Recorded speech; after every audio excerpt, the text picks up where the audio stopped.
another each day. Where there's a will, there's a way.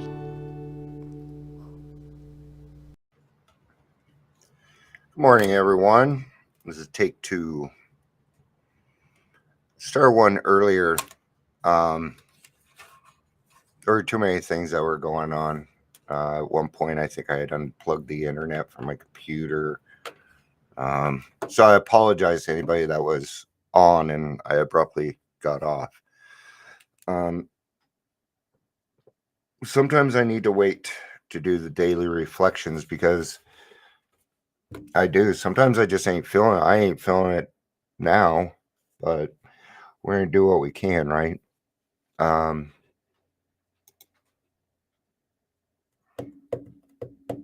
Yep. If you are here, please say hello, whether you're watching the live or the rewatch. I'm going to be taking a look at other options today for me going live.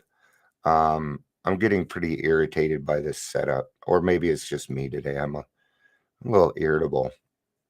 Oh man, child support. They're on the verge of like harassment with me, and man, it gets me good. Hey, David, good to see you, man. Thank you for saying hi. That's one of the things I don't like. I don't know who's online with me. The numbers are always wrong and everybody just blames everybody else. So I'm going to let you know, if you get into this, statistics are bullshit. None of them are correct. All right. Because they don't sync well together and they don't send the correct information. I could have 10 people on here right now and not know. And for somebody that's an influencer, those numbers are kind of important. Right.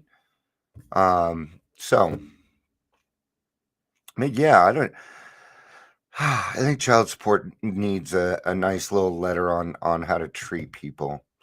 I'll let you know that most of the people that work there, and I've confirmed this with people, in my line of work, I talk to a lot of social workers.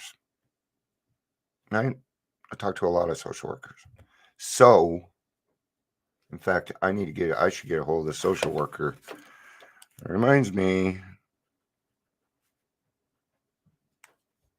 See, I'm looking for clients, but I'm not going to go through the sober livings and all the regular routes that people are, because number one, they're all used up. Number two, I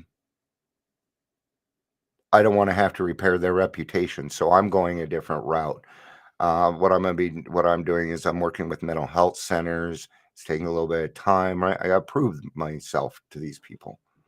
So I'm constantly bugging them. In fact, I'm going to bug them again today. Right. And everything I'm talking about is living in a solution, right? Because here's the thing is, do I need to write a letter to family registry? No, I do not. But I advocate for myself. I'm supposed to be on disability. And I just, for some reason, I won't apply for it. I should probably just go ahead and do that. So living in the solution, let's get a little bit more specific on that. Thank you, David, for listening to my bitch session there.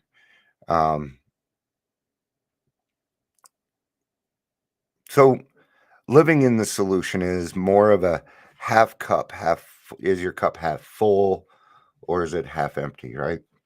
Usually in a negative state, my glass is usually half empty.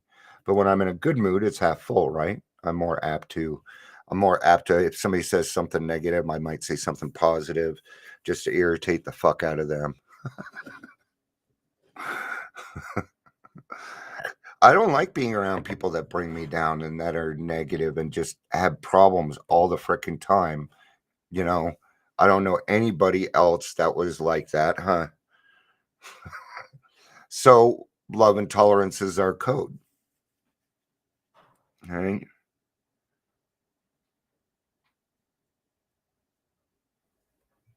So living in the solution is doing esteemable things, right?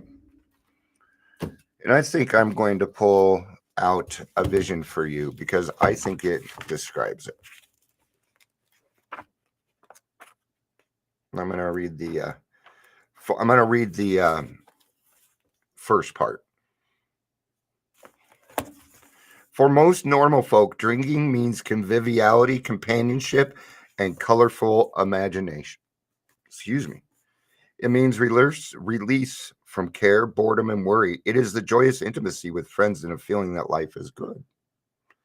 Remember in the first part of your drinking? I had some good times in my drinking. Now, I could have had those same good times without drinking too, just to, throw that out there. I can't say that my worst day sober was my best day drinking. I think that's kind of a way of fooling ourselves. Let's be honest. Hell no. There were times when I had a great fucking time. A great time. Right? The problem is I would try and recapture that moment. And that moment is gone.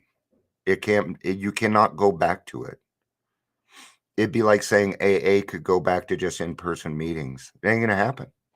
It has changed forever. But not so in those last days of heavy drinking. The old pleasures were gone. They were but memories. Never could we recapture the great moments of the past. There was an insistent yearning to enjoy life as we once did, and the heartbreaking obsession that some new miracle of control would enable us to do it. There was always one more attempt and one more failure. So now our drinking careers are a series of failures. And that just makes it worse. Because then people are, you're this, you're that, right? They start name calling whatever it is that, people are doing that day. And it brings you down. A lot of people say, I don't even think people ever knew. The less people tolerated us. People know. They do know. They just may not say anything. Okay? And I hate to say it, but when vodka comes out of your pores, it stinks. Right? If you've been drinking vodka, I can smell it. Just so you know. Hey, Gary. The less people tolerated us, the more we withdrew from society, from life itself. Yeah. When we started drinking alone. My drinking career is just a one long George Thorogood song. I drink alone, all by myself. And when I drink alone, I prefer to be by myself. In fact, I preferred not being around other people at that point. As we became subjects of King Alcohol, shivering denizens of his mad realm, the chilling vapor that is loneliness settled down. It thickened, ever becoming blacker. Some of us sought out sordid places, hoping to find understanding, companionship, and approval. This is trauma. I put myself in some really dangerous situations, very dangerous situations. Momentarily we did, then would come oblivion, the awful awakening to face the hideous four horsemen. Terror, bewilderment, frustration, despair. Unhappy drinkers who read this page will understand. I'm going to skip. We have shown you how we got out from under. You will say, yes, it's just one paragraph. I'm going to read it. Sorry.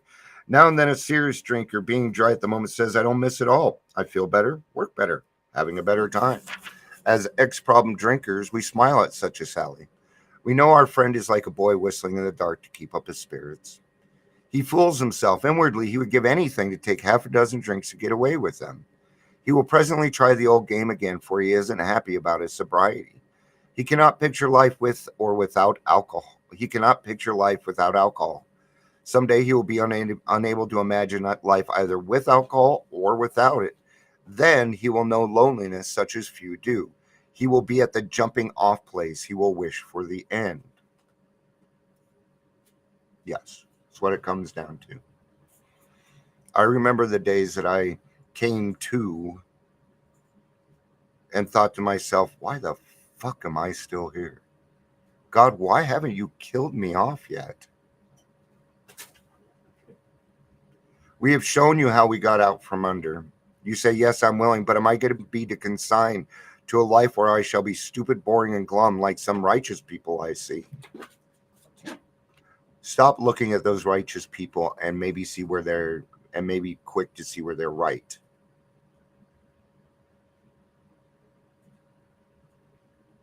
I know I must get along without liquor, but how can I? Have you a sufficient substitute? Yes, there is a substitute. And it is vastly more than that. It is the fellowship in Alcoholics Anonymous. There you will find release from care, boredom, and worry. Your imagination will be fired. Life will mean something at last. The most satisfactory years of your existence lie ahead. Thus, we find the fellowship, and so will you. More promises. More promises. How is that to come about? You ask, where am I to find these people? They're about to give you directions on going to detoxes, hospitals, things like that, or are you just attending meetings? Is meetings just enough? See, we're nice and comfortable and we're okay in that hour, but are we the same person when we leave? Hey, Patricia, are we the same people when we leave and go out into the real world?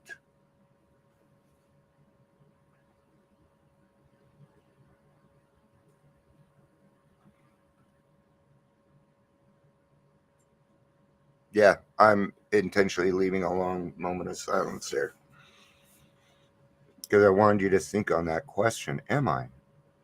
And you're the only one that can really answer that. When you get in the car, are you yelling and screaming at people? Why? Why? Because you have a natural reaction to what people do to you. You have a natural reaction to defend yourself when somebody else is doing something or somebody has done something to you, like cut you off without a blinker. Or how about the ever present, you know they're going to do it and you get pissed off anyway. You know that person's going to cut you off. They got Texas fucking license plate. I'm just, right? But you know, you predict it. You tell the future, then it happens. Oh, now I'm justified. I'm justified to take that person. You don't know what that person is going through. Have you ever had to go to the hospital in a big fucking hurry because the person in your car needed immediate medical attention? Maybe their mind is on something else. Maybe their mother has cancer. You don't know what's going on in their lives. So try this instead. Gee, I hope that person's okay. It's going to be really tough to do in the car. Do it in the car. I'm the same way, you know, but we are reactionary people. You know, I'm going on 52. Some big guy comes out of that car. Yeah, beat the hell out of me, man. Because I wanted to flip somebody off. You better be careful on doing that stuff anymore. Not anymore. You just be careful with that stuff. You know, I'm a real man. Okay. You know, so what is living in the solution? Living in the solution is practicing these principles in all of our affairs. In all of our affairs.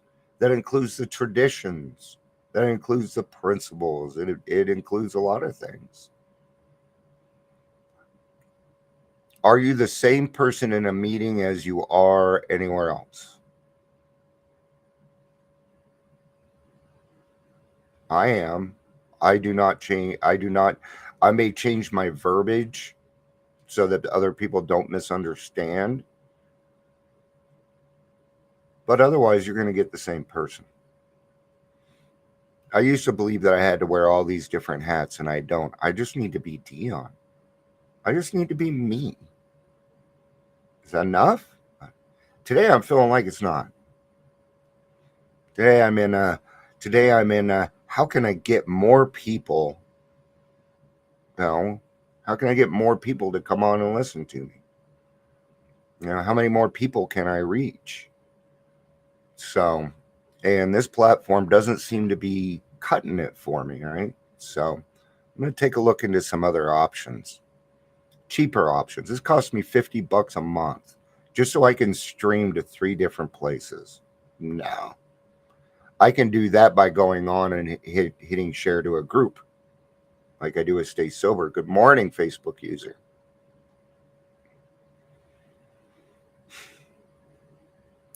So 15 years ago today, I got out of jail. Groundhog's Day. All right. So a running joke. And I was in jail for child support. I didn't show up to my review because I was at work trying to pay my child support. So they gave me 6 months. All right. Now, obviously, so I asked for work release. They gave it to me. So then I got day for day, right? I spent a total of about 5 months in the popo or in jail for my child support. All right. And while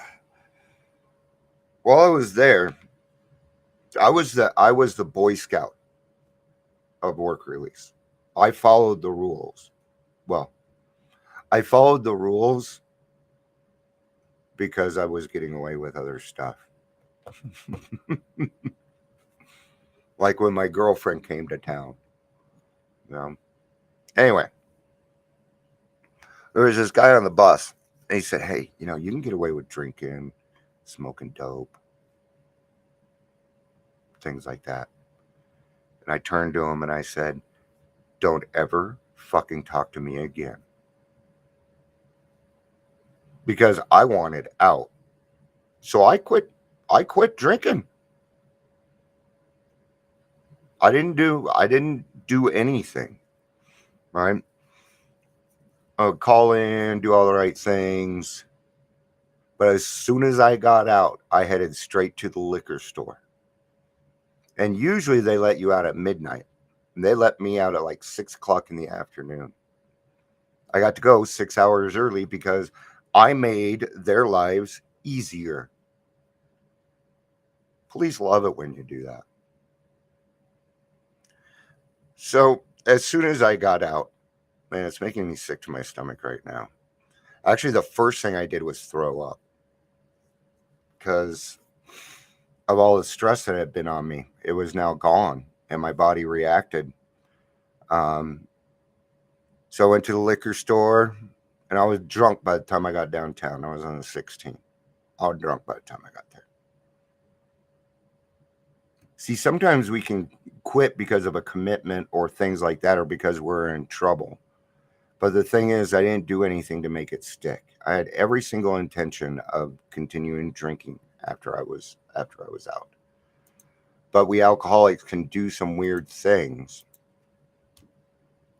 Meetings are great, but they are not enough. I have to do counseling, also because the meeting doesn't deal enough with trauma. Yeah. You gotta seek outside help sometimes. So, all right, guys. That's gonna be it for today. I'll be back tomorrow for the daily reflection. If people have ideas or things that I can do, let me know. So, all right, guys. I love you. Peace out.